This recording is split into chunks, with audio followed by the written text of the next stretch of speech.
This is Jasmine Clark reporting on the Albright AM for the Albright Campus News Report. I interviewed Brian Sotnick, the co-president for the Albright AM. How long have you been a part of the Albright AM? I have been a part of the Albright AM from day one of my freshman year, and I am in my fourth semester now as president of the AM. What exactly does your job entail? I oversee the publication, not literally publishing the magazine, but I'm the one who sends it to the publisher. And how have you seen the Albright AM grow since you've been a part of it?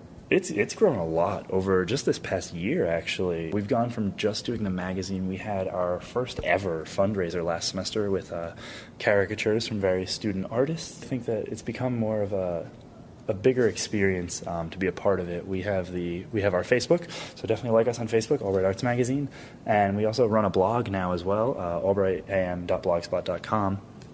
Where we post all sorts of things as often as we can for any art-related thing on campus. I asked Professor Rakes how she felt the Albright AM has progressed over the years since she's been faculty advisor. I think that they've moved dramatically in terms of the design. It's much better. The process is also much better. They don't miss dates as often as they used to, so that's a big plus. And this year they have a good, reliable group of students who are involved.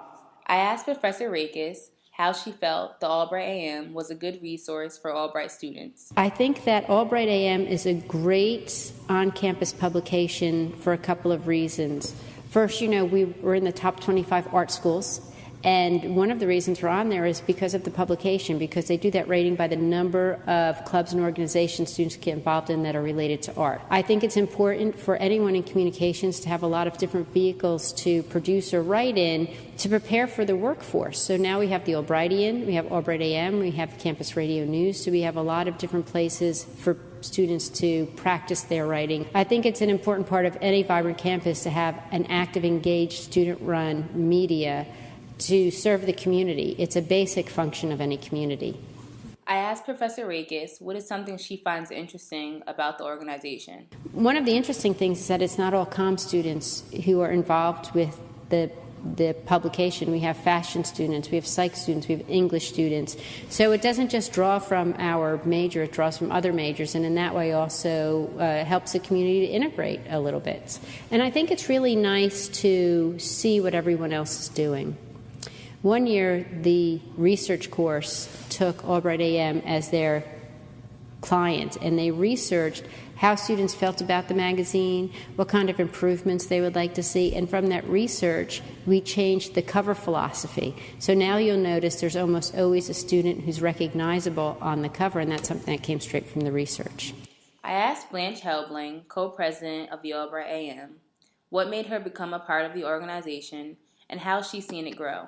I love writing, and that's basically what it comes down to. And Albright has such a great arts program here, which is something that I enjoy taking part in and reviewing, and I want other people to know that it exists. The Arts Magazine has grown immensely since I joined my freshman year, I'll say, because my first semester with the magazine, we didn't actually even produce a print copy of the magazine. Everything that we made was posted, just online and then compiled so that we could produce one magazine in the spring.